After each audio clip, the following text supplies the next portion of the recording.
আসসালামু আলাইকুম। আজকে আমরা একটি বিষয় নিয়ে হাজির হয়েছি, সেটা হচ্ছে দ্য মিডল টার্ম ফ্যাক্টর বা মিডল টার্ম মেথড। তো এটা আমরা সহজ উপায়ে করার চেষ্টা করব। তো প্রথমে আমরা বীজগণিতিক রাশি সম্পর্কে জেনে নিব। তো বীজগণিতিক রাশি না জানলে মিডল টার্ম জানা হবে না। তো সেই ক্ষেত্রে এখানে যেমন লেখা আছে 2x³ যে কোনো চলকের সামনে যদি কোনো সংখ্যা থাকে সেটা হচ্ছে সহগ, আর x y z abcd এগুলো হচ্ছে চলক, আর চলকের ওপরে যদি কোনো সংখ্যা থাকে সেটা হচ্ছে সূচক, আর চলকের সামনে যদি কোনো সংখ্যা না থাকে সেটা হচ্ছে তখন হবে 1।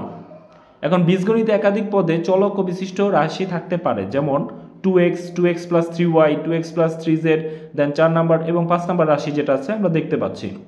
এখানে 2x যে রাশিটা আছে সেটা হচ্ছে এক পদ এবং এক চলক, কারণ এখানে শুধু x আছে। এবং 2 নম্বর রাশিটা হচ্ছে 2x + 3y, এটা হচ্ছে দুইটা পদ এবং দুই চলক বিশিষ্ট। আর 3 নম্বরটা হচ্ছে ত্রিপদী ও 3 চলক বিশিষ্ট। আর 4 নম্বরটা হচ্ছে দুই পদ। কেন দুই পদ একটু খেয়াল করেন, আমরা জানি যোগ এবং বিয়োগের মাধ্যমে কিন্তু পদগুলো আলাদা করা থাকে। এখানে 2x × 7y এটা একটা পদ এবং 9z একটা পদ, তো দুই পদ 3 চলক। আর লাস্টেরটা হচ্ছে 4 পদ এবং 3 চলক বিশিষ্ট। এইখানে যে চলক ছাড়া যে পদটা আছে সেটা হচ্ছে ধ্রুবপদ। চলক ছাড়া পদকে ধ্রুবপদ বলে। তো চলুন আমরা পরবর্তী স্লাইডে চলে যাই। যে ধরনের বীজগণিতিক রাশিতে মিডল টার্ম করা সম্ভব, যেমন অবশ্যই 3টা পদ থাকতে হবে এবং প্রথম পদের চলকে যত পাওয়ার থাকবে তার অর্ধেক পাওয়ার দ্বিতীয় পদের চলকে থাকতে হবে। একাধিক চলকের ক্ষেত্রে প্রথম পদের চলক এবং তৃতীয় পদের চলকের গুণফল দ্বিতীয় পদে থাকতে হবে। যেমন এখানে একটা রাশি, দ্বিতীয় রাশি, তৃতীয় রাশি এবং চতুর্থ রাশি। দেখুন এই রাশিটাতে প্রথম রাশিটাতে আছে x² এবং তার অর্ধেক কিন্তু আছে এখানে। 2 নম্বরটাতেও 4-এর অর্ধেক 2 আছে, 3 নম্বরটাতেও 6-এর অর্ধেক 3 আছে এবং 4 নম্বরটাতেও x-এর অর্ধেক 2 এখানে কিন্তু আছে, যার কারণে এগুলোতে মিডল টার্ম করা যাবে। এখন মিডল টার্মের ক্ষেত্রে কিছু নিয়ম ফলো করতে হবে। সেই নিয়মগুলো হলো, প্রথমে প্রথম পদের সহগ ও তৃতীয় পদের সহগ গুণ করতে হবে। এখানে আমরা একটা রাশি নিয়ে নেই, যেমন 3a² - 7a - 6। এটাতে a² এর সহগ হচ্ছে 3 এবং তৃতীয় পদের সহগ হচ্ছে 6। এই 3 আর 6 গুণ করলে হয় 18। তো একটু খেয়াল করেন, 2 নম্বর রুলসটা হচ্ছে প্রাপ্ত গুণফলের গুণনীয়কের মাধ্যমে লসাগু করতে হবে। তাহলে আমরা যে 18 পাইছি সেই 18 গুণনীয়কের মাধ্যমে লসাগু করে নেই। প্রথমে 2 দিয়ে দিব, 2 দিয়ে দিলে হয় 9, 9কে আবার 3 দিয়ে দিব, 3 দিয়ে দিলে হয় 3। তাহলে 18-র গুণনীয়কগুলো কী কী দাঁড়ালো? 18 গুণনীয়ক হলো 18 × 18, 9 × 2 = 18 এবং 3 × 6 = 18। এবার যে কাজটা করতে হবে সেটা হচ্ছে, একটু ভালো করে খেয়াল করুন, উক্ত লসাগু হতে এমন দুটি গুণনীয়ক বের করতে হবে যা গুণ করলে প্রথম গুণফলের সমান হয় এবং যোগ অথবা বিয়োগ করলে বীজগণিতিক রাশির দ্বিতীয় পদের সমান হয়। অর্থাৎ গুণ করলে 18 হবে এবং যোগ অথবা বিয়োগ করলে 7 হবে। যেমন 9 থেকে যদি 2 বাদ দেয় তাহলে কত হয়? 7। এবার 3a² রাশি যা আছে তাই থাকবে, চিহ্ন মাইনাস মাইনাস বসবে। এখন বড় সংখ্যা 9 ছিল, 9 বসবে, চলক এ বসবে। এখন আমাদের দরকার 60টা, তো আমরা এখানে লিখেছি 9টা, মাইনাসের 9টা, তাহলে আমরা মাইনাসের 2টা বেশি লিখেছি। তাহলে এই মাইনাসের 2টা আমাদেরকে প্লাস করে বাদ দিতে হবে। এই যে +2a লেখা হয়েছে, আর -6 যা ছিল তাই।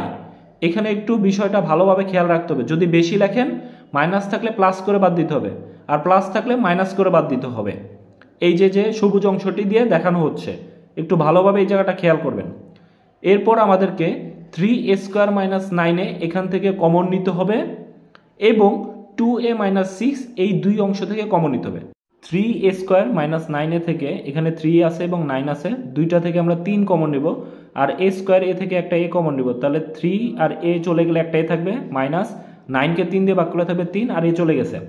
এই পাশে প্লাস থাকবে এবং 2 আর 6-এর মধ্য থেকে আমরা 2 কমন নেব, তাহলে একটা a থাকবে, আর মাইনাস 6কে যদি আমরা 2 দিয়ে ভাগ করি তাহলে এখানে থাকে 3।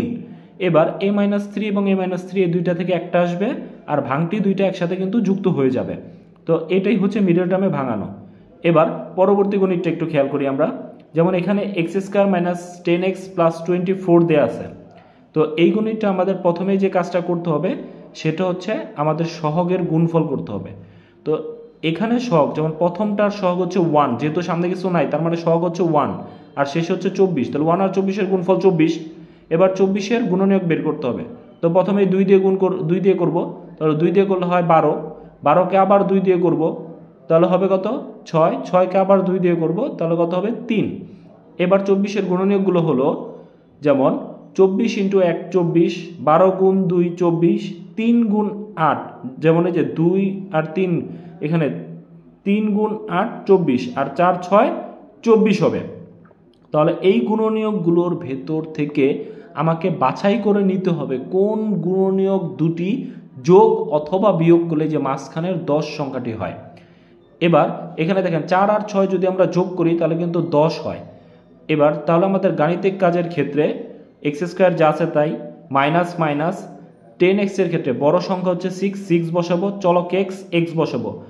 এখন 10টা হচ্ছে মাইনাসের, আমি যেহেতু মাইনাসের 6টা বসাইছি তাই মাইনাসের আরও 4টা দরকার, তাহলে এই 4 আর সাথে চলক আছে x আর প্লাস 24 যা আছে তাই এখানে বসে যাবে। এবার x² মাইনাস 6x থেকে আমরা একটা x কমন নিব, একটা x কমন নিলে এখানে x² এর থেকে একটা x থাকবে, মাইনাস 6x থেকে x চলে গেলে 6 থাকবে, আর চিহ্ন মাইনাস মাইনাসে বসবে, 4 আর 24-এর ভেতর থেকে 4 কমন আসবে, তাহলে x থাকবে, আর প্লাসে মাইনাসে মাইনাস, আর এখানে 24কে 4 দিয়ে ভাগ করলে হবে 6। এবার এই দুইটা রাশি মাইনাস 6x এবং মাইনাস 6x থেকে একটা আসবে, আর ভাঙটি দুইটা একসাথে যুক্ত হয়ে যাবে।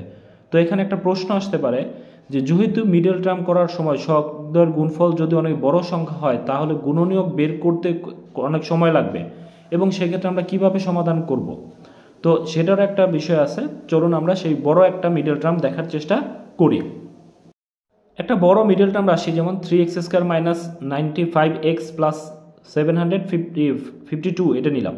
তো প্রথমে আমরা সহগ দিয়ে গুণ করব, যেমন সহগ হচ্ছে 3 এবং 752, গুণ করলে হয় 2256। তো এখন মনে মনে এমন দুটি সংখ্যা চিন্তা করো যে সংখ্যা যোগ অথবা বিয়োগ করলে 95 হবে, এবং তারপর সংখ্যা দুটি গুণ করলে দেখতে পাবে ওই গুণফলের সমান হবে। তাহলে একটু ভালো করে খেয়াল করেন যে এমন দুইটা সংখ্যা, এখন আমি আমার নিজের মন মতো দুইটা সংখ্যা নিব, এটা নিজের ইচ্ছা মতো দুইটা সংখ্যা নিব যেটা গুণ করলে ওই 2256 হবে। যেমন আমি 50 আর 45 নিলাম, এই দুইটা কিন্তু যোগ করলে 95 হবে, এবং গুণ করে দেখবো যে 2256 সমান হয়েছে কিনা। দেখেন এটা সমান হয় নাই। এখন যদি না মিলে তাহলে সংখ্যা কম বেশি করে চেষ্টা করতে হবে। যেমন আমি ধরেন 52 আর 43 নিয়ে দেখলাম, এই দুইটা যোগ করলে কিন্তু 95 হবে। এখন গুণ করে দেখবো আদৌ 2256 হয় কিনা। এখন এটাতেও 2256 হয় না, উল্টো আরো কমে গেছে, তাহলে আমি আবার একটু মান চেঞ্জ করে করার চেষ্টা করব। তা আবার একটু যদি আমি মান চেঞ্জ করে করার চেষ্টা করি, সেক্ষেত্রে আমি 49 আর 46 নিয়ে দেখলাম। এখন এটা গুণ করলে কাছাকাছি যায় বাট মিলছে না, কিন্তু 49 আর 46 যোগ করলে কিন্তু 95 হয়। শুধু যোগ করলে হবে না, গুণফলটাও মিলতে হবে। তো চলুন আমি যেহেতু কাছাকাছি আছে তাহলে একটু ওপর নিচ করে দেখি, তাহলে আমি 48 আর 47 নিয়ে দেখি।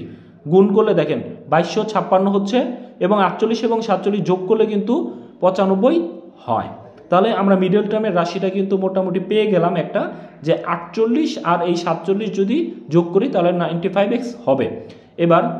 এবার 3x² মাইনাস 48x, প্রথমে আমাদের যে কাজটা করতে হবে 48x চলক x বসাতে হবে, যেহেতু মাইনাস আছে তাই এখানে মাইনাস বসাবো, এবং বড় সংখ্যা 48 তাই 48 বসাবো, এবং সাথে চলক বসাবো।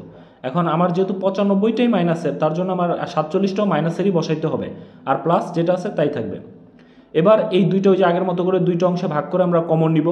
তো প্রথমেই 3 আর 48-এর ভেতর থেকে 3 কমন আসবে, কারণ 3 ভাগ করা যায়, 48কে 3 দিয়েও ভাগ যায়। x² আর x থেকে একটা x আসবে, তাহলে এখানে একটা x থাকে, আর মাইনাস 48কে 3 দিয়ে ভাগ করলে হয় 16। এবার চিহ্ন যা আছে চিহ্ন এখানে তাই থাকবে, মাইনাস মাইনাসই থাকবে।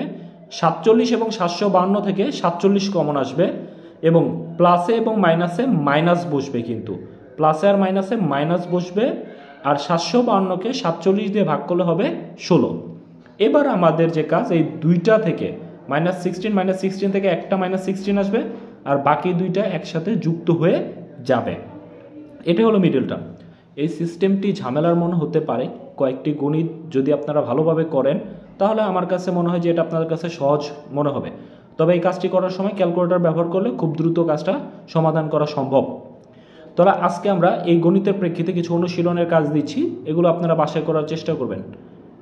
এখানে 12টা দেওয়া আছে, 12টা আপনারা করার চেষ্টা করবেন। Thank you for watching this video.